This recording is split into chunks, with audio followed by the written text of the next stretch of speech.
Okay. Hello and welcome to Foia 101.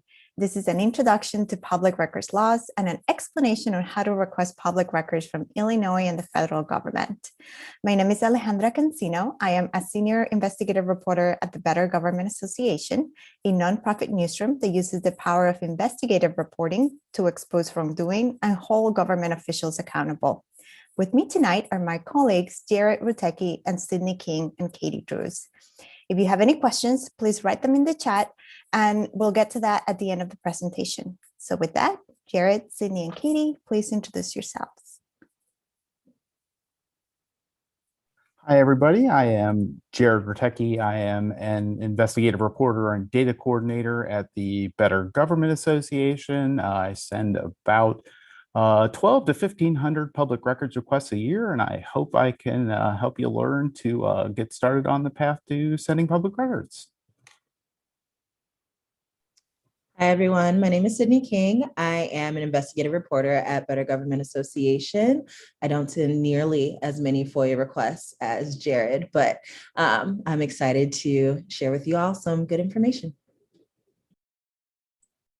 Hey guys, my name's Katie Drews and I worked at the Better Government Association for about 8 years, recently left, and now I am an adjunct professor teaching journalism at Loyola.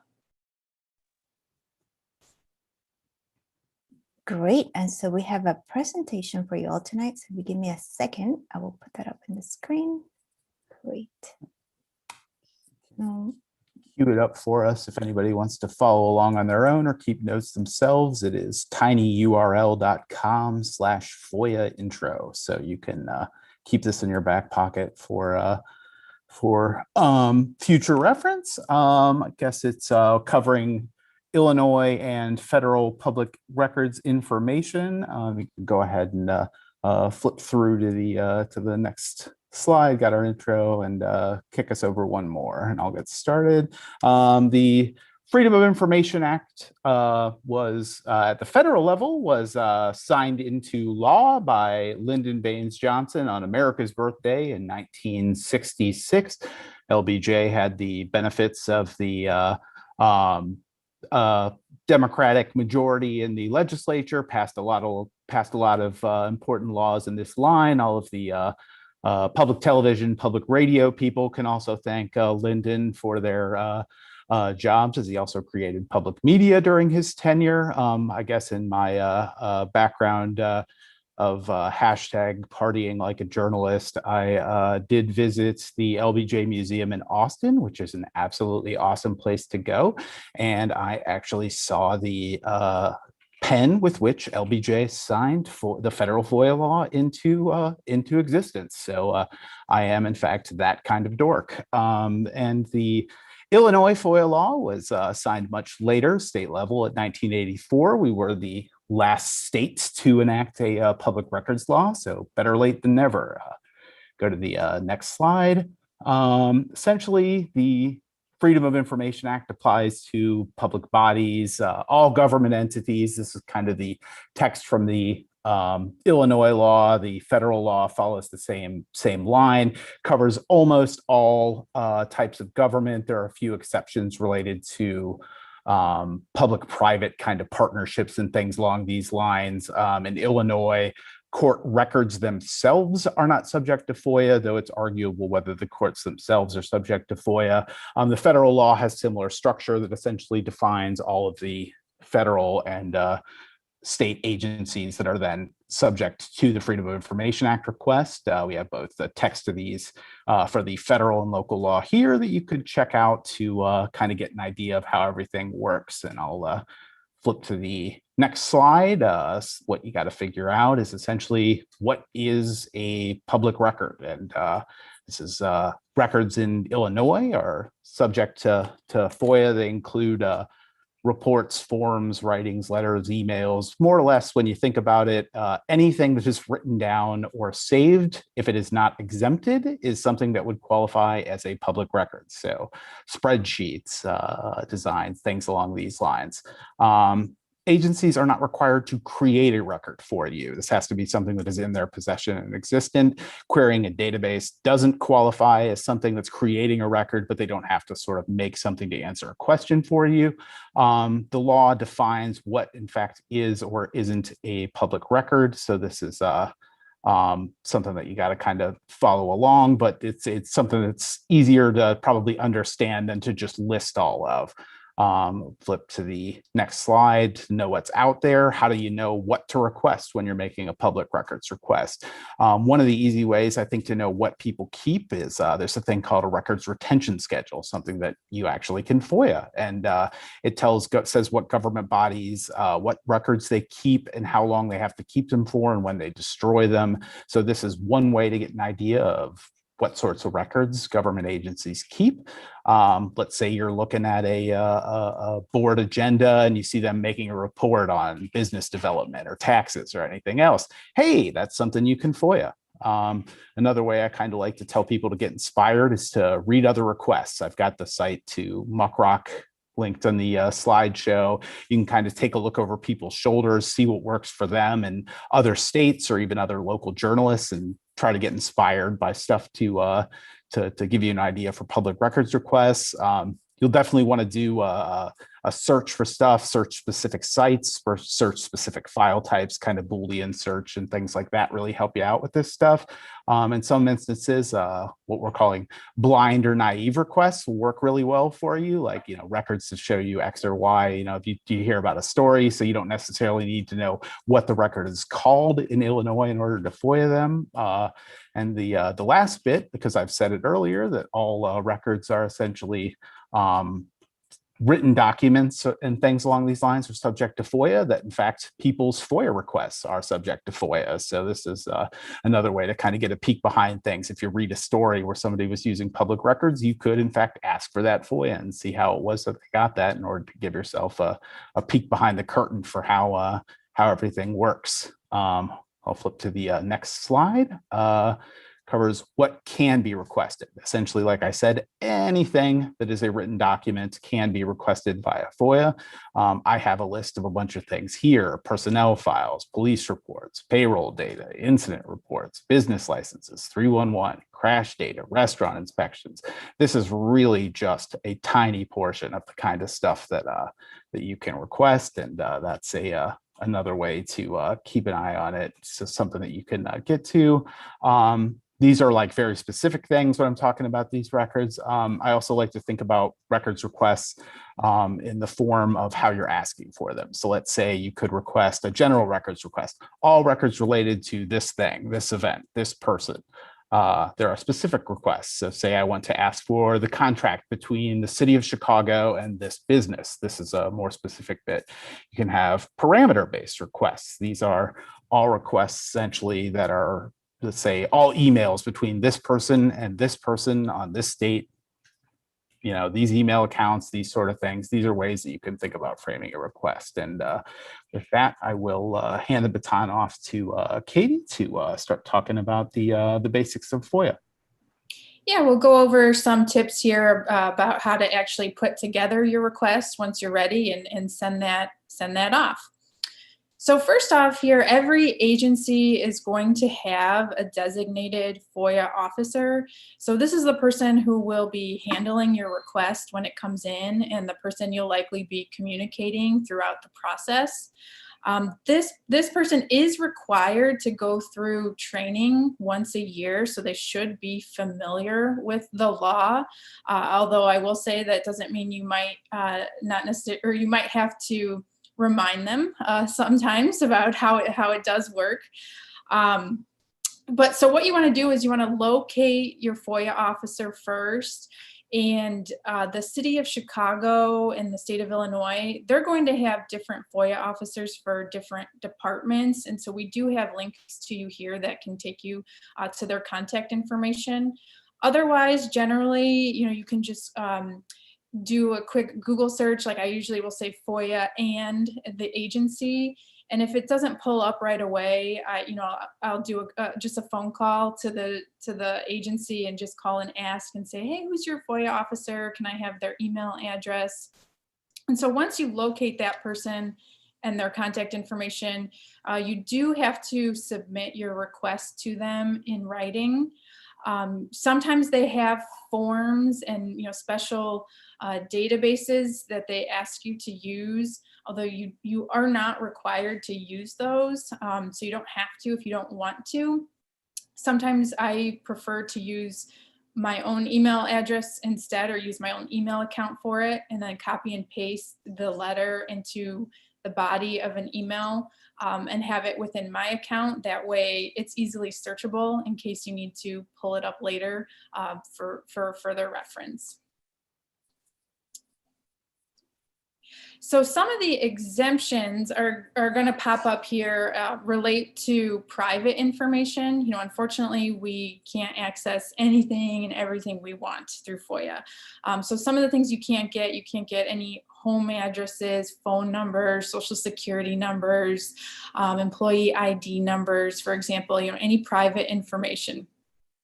A couple of other things that are exempt: drafts and internal memos, processes and bids. This will be exempt until a final selection is made. So some of these things you can't get while they're still in the process of making decisions, but once they have settled on a company, for example, you can go back and get their bid later. Police records, some of these are going to be difficult to access as well. It kind of also will depend on whether or not it's a pending investigation or a closed investigation. And then you also may be hit with an unduly burdensome request. And this essentially means that the scope is too large, and you might have to then go back and narrow your scope a little bit more. Federal exemptions are going to be pretty similar to the exemptions in the state statute, but you'll have additional things such as national security matters. The biggest thing you want to do is just to read the exemption very carefully, because they do have to, when they respond to you, they do have to specifically state which exemption they are applying in that case. And so you want to look at it very carefully and make sure that it makes sense, and that it is something that should be exempt, and they're not misinterpreting your request in any way. And then there could be also, I'll just say one other note on exemptions here. There are sometimes cases where you'll get hit with you'll get blocked because of other laws that may come into play. So for example, I used to cover education, and a lot of times there were student records that couldn't be released because of FERPA. Or this might come into play too if you're asking for any healthcare related records. You might run into HIPAA rules as well. So how to write a FOIA request. We're going to go over some tips here, but we do have links to resources that you can check out later here through the BGA, the Student Press Law Center, Muckrock, IRE, and iFOIA. This is going to give you templates that you can use, and just other tips in terms of like the language that you can include in a FOIA request. There is no magic formula though. It can be pretty subjective as to what works and what doesn't work, kind of based on the agency. But we'll go through some language that we like to include in our requests. So first off, you can see in this first line here, the most basic thing is to just make it very, very clear that this is a request under the Illinois Freedom of Information Act. You want it, right from the start. This is a FOIA request.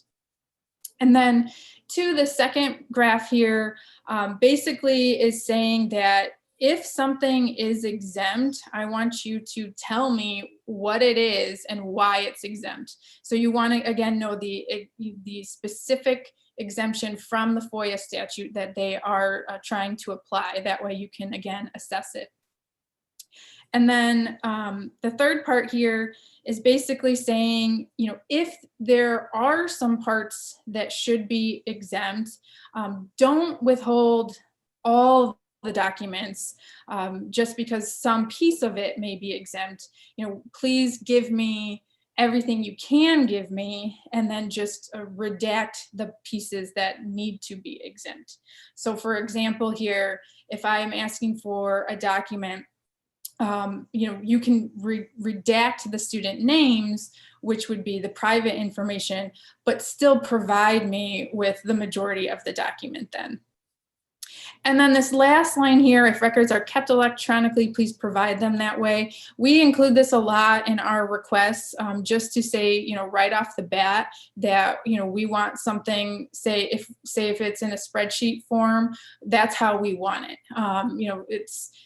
It's easier for you to perform any sort of data analysis, for example, or if you are trying to do your own sort of work on these records, you want it in that format rather than, say, a scanned PDF, which becomes much more difficult to manipulate later for you when you're doing your reporting. So right off the bat, if you know you want it in any specific electronic format, you can ask for it in that way, as long as the public body maintains it that way. So just a general tip is to try to be as specific as possible and focus your request as much as you can. Although I know that, sometimes we are kind of guessing. We don't exactly know what they may have available. So we do our best to kind of frame the language to capture what it is we're hoping to capture. So the way you can kind of go about that and without getting denied is to just frame your request using words such as documents sufficient to show. As an example here, if you are curious, you want to know the number of ambulances that the city's fire department has. If you just ask it as a question, they're going to deny your request and they're going to say, we're not required to answer questions. But if you rephrase it so that you're not asking a question, instead you're saying, I want documents sufficient to show the number of ambulances the city has, that way you're not asking a question, you're asking for documents. So always just rephrase your request, even if it's ever so slightly, so that what you're asking for are the documents. And then the same way you can ask for policies and procedures. Instead of saying, what are your policies on X, Y, and Z, you can say, I want the policies and procedures related to X, Y, and Z. And you'll have at least a little bit more luck in getting what it is that you want back. And then again, if you want something in a specific format, you are allowed to ask for it in that format. And I recommend you do so right from the get-go. And then if you are asked to narrow a request, this is actually a good opportunity to have this conversation with the FOIA officer, and you can kind of pick their brain a little bit and figure out, well, what is it that you do have, or how do you guys categorize these things? What are you collecting along this topic here? And it gives you a chance to kind of pick their brains a little bit, and then you can make a little bit more of an informed decision when you are then narrowing your request. But I would say, sort of generally speaking, I would try to start off more broad, and even if you think you might potentially get denied, if you start off more broad, you can always narrow it by having that conversation and maybe drilling down a little bit more specific later. But you never know what you may get initially. So if you want to ask for a lot of things all at the start, I always say go for it. And then next year. Great. So I get to talk about the fun part, which is the waiting. So it's really helpful if before you submit your FOIA request, that you just understand how long a public body is allowed to take to respond to your request. And depending on if you're doing it in Illinois or a federal request, there's different timelines. In Illinois, public bodies must respond within 5 business days. Unless it's a commercial request, which can take up to 21 days. And the request can be extended. So there's kind of a number of different reasons that this can happen. But for example, say that the records are in a different location, or the person who is responsible for looking at those records isn't on site, or obviously we're in a pandemic, so COVID-19 has impacted the way that people are working. People are working from home, so it might take a little bit longer to get access to records. And so a public body should send you an email or a letter saying, hey, we got your request, in obviously more formal language, but we got your request, but it's going to take us a little bit longer to get you a response. And then for a federal body, a response must be given in 20 days, but this can also be extended if there are unusual circumstances, and those are usually the same sorts of situations if you're requesting a state document. Sorry, I think, did we skip? Sorry, give me 1 second. There we go. Sorry Okay, about that. thanks, no problem. Great, so if you don't get a response, that is a denial. So you should really follow up with the FOIA officer to ensure that they're, following the law, essentially. A lot of public bodies will have like a portal or something like that, where once you submit the request, you'll get like an email confirmation or an email saying, essentially confirming that your request was received. And in Illinois, there are a lot of instances where you can track your request. So, with, for example, like the Chicago Police Department, you submit a request and there's an online portal where it tracks, okay, they got the request, they're processing the request. If there is an extension, the extension letter will also be in that portal. And then once the request is fulfilled, the documents will be in the portal as well. And you'll also get these things via email. But if you don't get any sort of response, that is a denial. And it is really important that you follow up. So email the FOIA officer and very politely and professionally, even though it can be frustrating, to say, hey, I submitted this FOIA request X number of days ago. I'm just calling to follow up and see what's going. And it's just really important to stay persistent and to keep a record of when you submitted the request, how long the agency had to respond to the request, and whether or not they have, because then you can hold them accountable for not doing so. And then with federal requests, the last thing is that you can expedite a request, but the circumstances for an expedited request are very extreme. There's either someone's life is in danger if the request isn't expedited, or you can argue that the public has an immediate need for the information. It's hard to get an expedited request, but if you want to do it, you can go through those channels.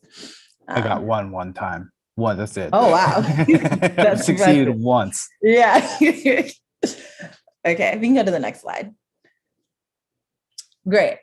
So most public bodies can charge you up to 15 cents per page if the documents that you're requesting are physical copies. So the first 50 black and white pages are free, but it's a lot easier to, kind of like what Katie was saying, just to request electronic documents, easier to keep track of, easier to do data analysis. It'll reduce those costs. If you're, requesting 200 pages, 15 cents per page can add up. And it's environmentally friendly. You can also write into your initial request to have any fees be waived. So as a member of, as a media person or a researcher or a member of a nonprofit, you can write that into your letter and say, I'd like to have, any fees be waived for these reasons. And then also write in a line that, if there are any fees that you would accept charges, or you would assume charges up to a certain amount. If you're working for a news organization, there might be a budget for that. But if you're, doing it on your own, try to consider your own personal budget. And then usually when you're requesting federal documents, you can assume accepting a $25 charge. And then, but the first 100 pages for federal documents are free. Okay, so what to do if you are denied. So just like you should get a response or in correspondence, if a public body is intending to extend their response, you should get in a response explaining that they're denying your request. They might not always be very clear if you are denied. So it's really important that you just insist on an explanation. So that might be an email to the FOIA officer or a phone call to the FOIA officer, just asking specifically what exemptions they are citing that allow them to deny your request. And this can be a really frustrating process because depending on what type of information that you're requesting or the agency or the public body that you're requesting information from, some FOIA officers can be a little bit more difficult than others. So it's just, a game of being persistent and steadfast in seeking an answer about the records request. So here is an image of a fun little trick that public bodies like to play sometimes, which is, fulfilling your request, but essentially redacting all of the information in the documents. This has actually never happened to me, but I know lots of journalists who have painful stories of waiting for a while and then getting essentially blank pages back. This is just something that this is essentially a denial. I mean, if you get like a redacted information like this, take the information that you can get. You might be able to take a look at, dates or, on these documents, there's really nothing. There's a few dates, but you might have to just kind of change your game plan, change your strategy, take what you can get from this, and then maybe submit a new request or appeal. And we'll talk about that in the next slide, appeal that denial. So if that happens to you, there are a couple steps that you can take. You can either accept the response or the denial. You can just kind of take your L and, change your game plan, like I mentioned, or you can request a review within 60 days of the denial with the public access counselor. This is a position in the Attorney General's office who basically takes on the responsibility of mediating disputes, FOIA disputes, or you can file a lawsuit. Filing a lawsuit as an individual is probably not the easiest or least expensive method to go about. But, if you work for a news organization, you might have a FOIA attorney who can do those things for you. But I'm going to just going through the public access counselor a little bit, which is a free process. You can go next. So the public access counselor, basically, you can write a letter saying, hey, I submitted this FOIA request on this date. This is what I was asking for. This is what happened. This is what I got back or did not get back. And this is why I think that I am entitled to a response. You submit that to the public access counselor, and this can be a long process too. And they will review it. They have a 60-day timeline to review it, but it can be extended to 21 days. And they will either decide to give you a non-binding decision, which is basically kind of like advice, or they can say, we're not going to further involve ourselves in this matter. Or, which is a very rare occasion, they will issue a binding decision. And this binding decision will essentially require the public body that you requested information from to give you the information that you asked for. This is a rare occasion. The public access counselor posts their binding decisions on their website. And for 2020, there were 10 of them. So if you can imagine the number of appeals that were written to the public access counselor, that 10, actually were processed. That just is kind of an illustration of the likelihood that that'll happen. But if it does happen, it can also be a really long process. It can take like months or a year. So just something to consider. And then lastly, for a federal appeal, the process is similar. It's a free process. But rather than writing to the public access counselor in Illinois, you would write to whatever the appeal authority is, just stating, I submitted this FOIA request. I was denied, or the response that I was giving was unsatisfactory. And here are the reasons why I feel I'm entitled to a response. And there will be some sort of review, which also can take some time. And you'll get a decision after that review is done. So that is that. And I think that we are going to open up to questions.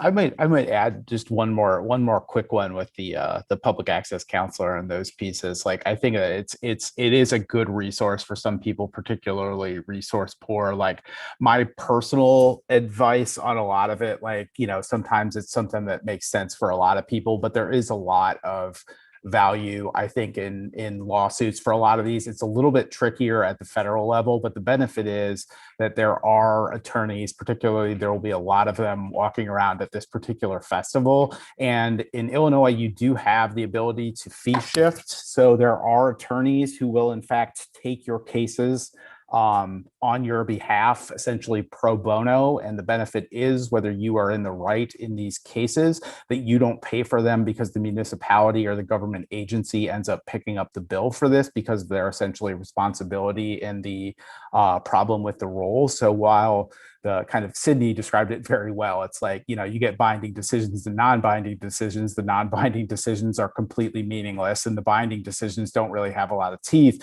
Like, when the judge bangs the gavel and says, you got to hand that stuff over, like, that puts a lot more weight behind it. And if it's something that that they're in possession of, and that you have the right to, it's something that is definitely worth kind of thinking of a legal approach to take. Like, we use Matt Topic as our attorney, but there's probably a handful of attorneys who handle this in the Chicago area, and even in the DC area, which, as a matter of fact, Matt Topic also does. But there's a little bit less teeth in the way of the fee shifting at the federal level, so it's a little bit less incentivized there than it is in Illinois. But it is kind of important to keep in mind that you might be able to get somebody to kick the bill in for you and not have to pay for it. So it's always good to keep in mind that sometimes it's cheaper than you think it will be. Okay, and that was so helpful. Thank you so much for that. We do have some questions from the audience. One of them is, are FOIA officers always so difficult to deal with, for lack of a better word? Recently, the person ran into one who kept asking what angle was the information going to be used for?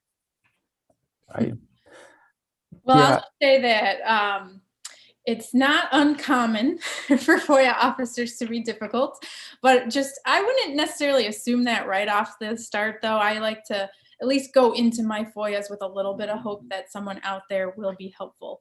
But as for the question about the person saying what angle, you are not required to tell them, why you are sending in a FOIA request. So you don't have to answer that question at all. So don't feel pressured to divulge your whole story if you're not ready to do that yet. Yeah, I think that's really good in terms of the point, because it's like, their job is to provide you the records. You are under no obligation to tell them what it is. I once had a boss who advised me that if I wanted to ask for these FOIA requests and use it to wallpaper my bathroom, I could do that with it. Now, I'm not certain that using that degree of candor with a FOIA officer will necessarily get you what you're looking for, but there is definitely a kind of this relationship. And it's something that I kind of like to approach as like, they're trying to do their job, you're trying to do your job, or you're trying to figure information out. And it's like, it becomes a little bit of a give and take sometimes. So it's not like something that you just want to like lock down and like not tell them anything, but there are ways to kind of give and take a little bit to give them what you're going for and to kind of work it exactly like it is. Hey, I was just curious about this and I saw some stories on it and I was just interested to see what was there. Or I heard somebody talk about it and I just wanted to see what it was. I wanted to take a peek. It's not necessarily something that has to be confrontational. It could be something that's sort of a give and take a little bit between the two. And a lot of these FOIA officers, some of them are really highly trained with whatever, and like some of them really just don't know how the process works and whatever else. So I mean, on some levels, like you may in fact be more experienced with public records than they are. So like, keep it in mind that maybe there are things that they don't even know in terms of how it works, even with their short Illinois FOIA training or their federal FOIA training, that sometimes they're a little bit out of their element in terms of what is actually happening or how it's being used. That was helpful. And, the other questions that we have a lot of questions actually in the chat, but there, someone is asking if HIPAA is not a play, can they deny you of full names? For example, participants in a program, inmates?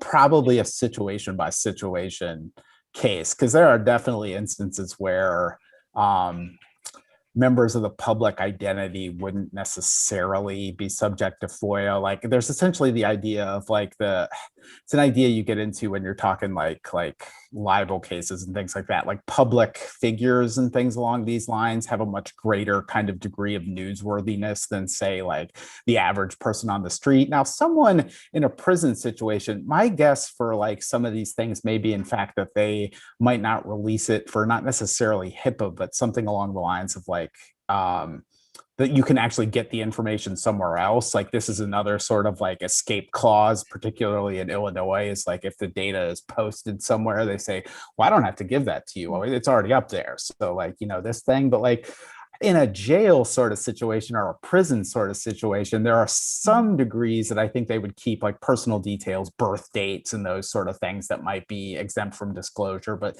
names in that scenario don't seem like something that would be exempted or protected under the law. But it's probably going to depend case by case on exactly what you're looking for and how you're trying to get it. And this is a question for Sydney, actually. In requesting an interview, this person said that an administrator at a public college in Illinois told the person that they needed to file written questions and that those written questions will be responded by the PIO in a response. Is that typical? This is a little bit off FOIA, but is it typical that we need to provide questions in writing? I think it's interesting that they said the PIO would answer, but I think it is typical, like for large institutions, especially like a university or something, where the person that you're speaking with is a public figure. Essentially, they just want time to prepare their responses. So I always try to do what I can to avoid that sort of scenario. But it's not atypical to request an interview and then they say, hey, just send me the questions and we'll write back. And I assume, this is something that I deal with as well, right? Sometimes it's a conversation, right? You want to have a conversation with the officer and say like, well, I'm not really ready to put my questions in writing, or I'm at the step in reporting that I can tell them what my story is about. And then they can maybe, if I explain a little bit why it's important for the official to be in the interview, that might help as well. Yeah. Go ahead. Sorry. Oh, no. And I was going to say sometimes it's helpful if you just invite the conversation to include like the PR person or the media person, that sometimes that'll make them feel a little bit better, just that they're in the room and they'll allow like actual conversation rather than the written responses. And then the next question is about penalties. Are there any penalties for FOIA officers or an agency for not meeting the timelines in a timely fashion, or they're just simply dragging the process out? This is kind of like a can work both ways question, because if there was like a penalty for not filling an Illinois FOIA request in 10 days, there would be like penalties raining down from the sky. So I think that there's a little bit of a wiggle room situation where sometimes people try to stretch it about as long as they possibly can without you going, it's going to take you a couple of days unless you actually are an attorney to get a lawsuit filed in and get something to it. And like, are you really going to get it? And then they produce the records 2 days later and you got to like pack your bags and leave or whatever. So there are not penalties for it in this instance beyond not filling a FOIA. And there are the other one that I always tell people to keep an eye on, less so than the time it takes to get it, is the extension letter, because there essentially are pieces attached to the law where if someone doesn't file an extension letter within the 5-day period of time in Illinois, it does open you up to, it basically wipes the how do I want to say, the unduly burdensome ability as a defense sort of for them not being able to fill it. So once they do they miss the initial deadline, there's a penalty in that. This idea that, oh my God, it's so hard for me to do all this is no longer an option for them. So when you lose the 5-day window for the extension request, there's a penalty in that it kind of changes the moves that they can make down the line. So it's not a financial penalty, but it is a kind of methodological penalty. And this is actually a question I struggle with sometimes. The person is asking, Katie, I think you might be good for this one. How are other ways to narrow the requests? The person tends to include dates, but officers say that the request is always too broad. Okay, so yeah, dates is definitely the number one way. I think that's a good first approach, because if you don't include a specific time frame, they're going to assume you're asking from the beginning of time until now. So that's obviously unduly burdensome. So it's always good to include that timestamp. If they're still saying it's too broad, I tend to try to think in terms of maybe like topics, or I don't, it's hard because this is always a case by case thing depending on what you're asking for. But I have narrowed things by saying, anything related to, XYZ, and try to maybe pick out some keywords that might pertain to what you're trying to seek, or sometimes narrowing it by people too. Like, for example, if you're trying to get communication or emails, this is something that it almost always comes back saying it's too overly burdensome. But I've narrowed emails down by looking at specific people's email accounts and specific keywords and a time frame to all kind of narrow in that scope. That is really helpful, and that kind of goes into this other more specific question about if the person were to file FOIA to get the names of people or businesses that apply to a state grant, how will the person go about that? I mean, I think that you kind of need, especially if you're looking for something very specific, to use specific language, but you won't need to define everything. And so, under the Illinois Freedom of Information Act request, I ask for the following or submit the following, essentially looking for, records sufficient to show all business applicants, grants for X program. And if you're aware of what types of information was made, like usually this is something where an initial FOIA request might help you. A lot of times some of these programs have a form that somebody fills out. You can actually FOIA the form. So get the form and figure out what it was that they put in order to apply for these grants, and then say, I would like the name, the address, all the fields of information that you might be able to get. There may be ones that you can't, but you could sort of go through that and say you want X, Y, and Z, and then, from a certain date, or if it only lasted from a certain date, you could take it that way. And essentially the same sort of thing where you're asking for it in the form in which it's kept and those pieces of things. I think that would be how I would approach something like that. And depending on where it is in the state, it may be, this seems like it's a business related program, that might be the Department of Commerce, and Economic Opportunity will be the state agency that usually keeps information on state grants related to businesses. What are the odds of PIOs responding or approving requests if you're a freelance journalist? Okay. I was just going to say, they should respond to your request regardless. If you're just, like everyday citizen submitting a request, or, you work for, the Washington Post, they should respond to your request. Sometimes I think that PIOs bank on you not knowing the law or not following through or, following up on the request. So, just be persistent and, just say, hey, like, I know what the statute says, and I know that, these are the reasons why you need to respond to my request. So, in these 10 days, I will kindly be smiling and waiting for my response. Thank you. Yeah. Go ahead, I was Jared. going to say, Sorry. yeah, it shouldn't make a difference one way or another. I know it's the same way. Like, it shouldn't make a difference if I'm trying to interview the mayor, whether I work for the Chicago Tribune or I'm just a citizen, and it kind of does. So yeah, I think it's a case by case sort of basis, but legally it should not make a difference.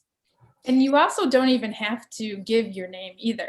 In Illinois, yes. Yeah, so you don't even have to provide any sort of contact information. It could be an anonymous FOIA. Although, when you're working as a reporter, it doesn't necessarily make too much sense to go that route, but just according to the law, they don't have to even know that information. Good news for private citizens who are kind of have a problem with work, or someone who works at, say, an employer who wants to figure out what's going on there. It's another way to get in the door without kind of showing their hand. Yeah. And Jared, someone wants to know that and they're assuming that you FOIA a lot of the officers, and I can attest, Jared was my cube mate before the pandemic, so I can attest to him filing thousands of FOIAs. They assume that you always FOIA the same officers. Do you build a rapport with them? And do you still have to use the same formal request, or do you use another format? It depends on the request, obviously, as Alejandra described. Like the one where I'm like the sort of spam FOIAing as I run the salary database for the Better Government Association, where I send 956 FOIA requests simultaneously with the push of a button. And, some of these people you really get to know, and it's like you develop a relationship. And I think in some ways that this can be valuable. Like, you get to the point where they go, I remember you. And like, I'm making the same request here. So my request there is always the same. And I think, it's good to develop the relationship with them. So they go, hey, I know this person, like I'm going to call them, or you call them and they go, oh yeah, I remember you. And you can kind of talk about it, whichever else. I think it's similar in a lot of situations where two people don't know each other and they're like, who is this person? What are they doing? And that kind of works a pretty positive vibe. I don't necessarily use a form. I think when I'm doing this, I think with the salary thing, it's a little different because I'm literally making the exact same request every year. But I think that there are parts of it where I am like, there are certain types of requests I make where I use similar forms. So say like my salary request, when I'm making requests for pension data, like these are essentially, I'm copying them, changing the name of the request I'm making and keeping the fields the same. For police records, I sometimes get into this thing where I'm like, I have a specific address, a specific set of names, birth dates, things like this that I'm looking for. So this person born on this date, give me this record, or this, this police record division number X. So like, I think some of them follow a format, and there are pieces that you're always going to want to have in some of the pieces, but I do like to write things, I think, separately and not like stack them on top of each other, because sometimes you get into these patterns of things that work or things that don't work. So sometimes it's good to kind of be thoughtful about all of the pieces that you're putting together when you're writing a request. And someone actually was hoping for any suggested language on how to follow up with the PIOs.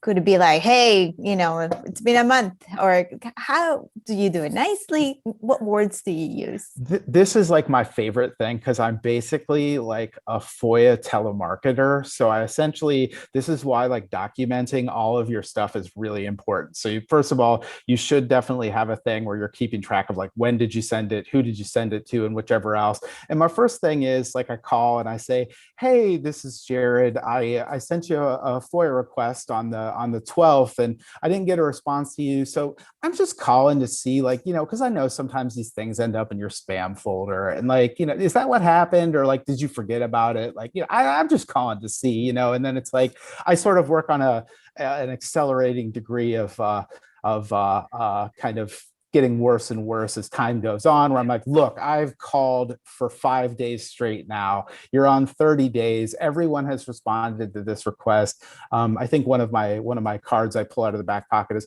the city of Harvey has responded to this, like places that are just like notorious for never filling a public records request. And they're like, I'm like, man, if Harvey can do it, you've got to be able to do this, right? Like, and it's like, and it's one of these things, I think, you're probably better off. I occasionally will turn it up to 11. You're probably better off not yelling and screaming at people and everything else. It works pretty well to just keep everything documented and say, on the 15th, you told me I was going to get it like yesterday and I didn't get it yesterday. So I'm just calling to follow up. Like, I'm not trying to drive you nuts. As soon as I get these records, like, you won't hear from me for a while. So, just let's try to get this done and we won't have to do it anymore.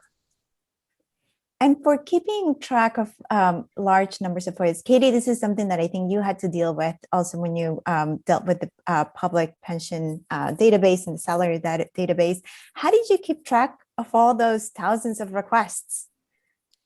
So I just used a simple Google spreadsheet, nothing too fancy there. I think, you want to use something that you are most comfortable with, because it's something that you've got to be able to access quickly. And you want it to be something that you actually maintain too. So I would keep track of, any sort of communication. I'd put a little note in there. And I also would put reminders on my calendar too. So I'll set a note like 2 weeks out, follow up with this agency I'm expecting a response back by this date.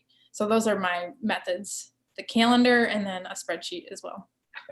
Yeah, I also use the email program to keep notes on everything. I basically treat every FOIA request I'm sending like I'm going to sue somebody. So I keep notes on everything I've done, every person I've talked to, and 99.999% of the time, I don't have to sue them, but I have really great notes sitting in my emails that I can just look at and read from. Whereas the 1,000th% of the time when I actually do have to sue them, I also have great notes that I can pass on to people when I have to use them. So it's sort of a win-win situation. And for FOIA, can I FOIA emails? Can I also FOIA text messages?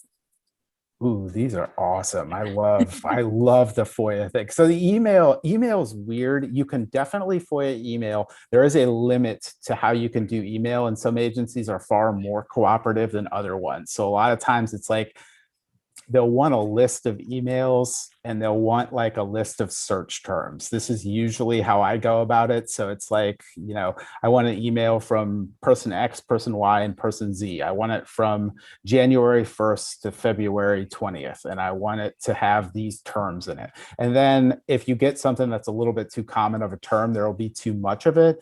So they'll say, hey, you got to pull it back. I'm trying to remember, there actually is a count in the appellate court for Illinois that is it's 1,000 emails. There's some point where they can literally just go, oh, you've gone one email over and it's unduly burdensome. So that's sort of something to think about. And a lot of times you want to reel it back in and kind of narrow it down a little bit so you don't get it. So go drop these people off or drop these terms off and you try to get it down. You can also get the metadata sometimes in the emails, all the subject lines and the to and from, and maybe that might help you go, I don't need these ones. Can you just give me these emails and specific in there? Text is something that I haven't requested a whole lot, but any type of digital or recorded information should be at the Illinois level. I'm less familiar with federal statutes on text and things like that. But there was a really good presentation at NICAR a couple of years ago that was actually about trying to get at the data behind the anonymous messaging services and things like that some government officials were using. So even some of the stuff behind that, because it can be data about an app stored on people's phones that people are using to message, you can't actually get to the messages, but you can get to the when was this program installed and those sort of details that might give you a little bit more information than you have. So the digital information and the background to it should all be available. And Cindy, I think you were working on something like this recently. Can I FOIA information on hiring and firing for disciplinary actions for, say, faculty, staff, or administrators? This sounds like a little bit for college, but you can also do it for other government agencies, can you? Yeah, you can FOIA personnel files. Certain things will be exempt, but you can definitely ask for that information. And you can also ask for, kind of like what Jared was saying, if you're asking, or if you're looking for specific details of someone's hiring or someone's firing, you can ask for communications regarding, a specific person at that agency. So yeah, you can definitely get information about hiring or fire personnel. And Katie, some municipal agencies will post online FOIA requests, and they actually say who requested them.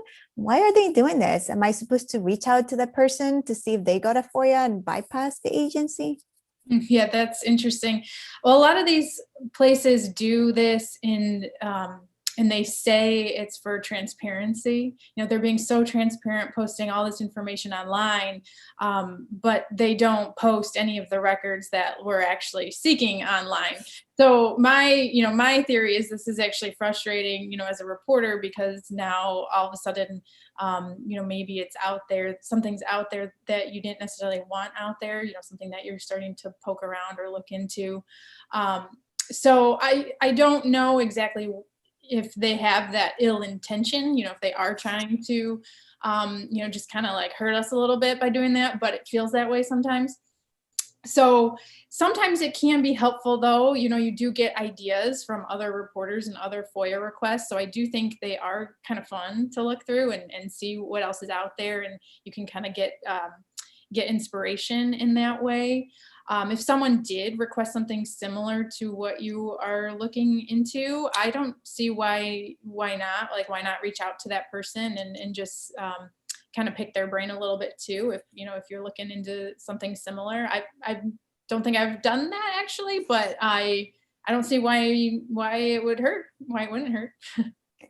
And we do have a lot of questions, and thank you everyone for staying here and asking all these great questions. We have a couple minutes left, and someone has a question about fees. So if can you guys tell us a little bit more about, obviously, if you're a reporter, you might be able to get those fees waived, or you might be able to kind of get them down a little bit. But if you're a freelancer, you're a member of the public, is there anything that they can do to get that bill? It could be a big shock, obviously, to get a bill for a couple $100s. What do they do? Couple ideas. You could ask for only digital records. So the copying statute in Illinois does not qualify for digital records. So essentially 800 million pages digitally doesn't apply to the copy statute, which essentially only covers documents that are copied. So asking for things digitally helps you. There's also exemptions for universities and research institutions and things along these lines. So kind of pulling the heartstrings if you're university affiliated or something on those lines might help. Those are a couple of ways. It's a little bit more set in stone with the federal request. So essentially even digital doesn't necessarily save you, but kind of trying to play the journalist or the poor, not the poor sort of independent sort of thing card, I think might help. And sometimes maybe you'll get someone to help you out. All right, so we made it to the end of FOIA 101. Thank you, everyone. This is FOIA Fest. We will be in the platform, so if you have any questions, you can reach us there. Don't forget, our keynote speaker is next, and you definitely want to stay for that. Thank you, guys. This was so helpful. Thank you again. Hope everybody can reach out to me, email with anything else, any follow-up questions. So I hope I can answer anything anytime.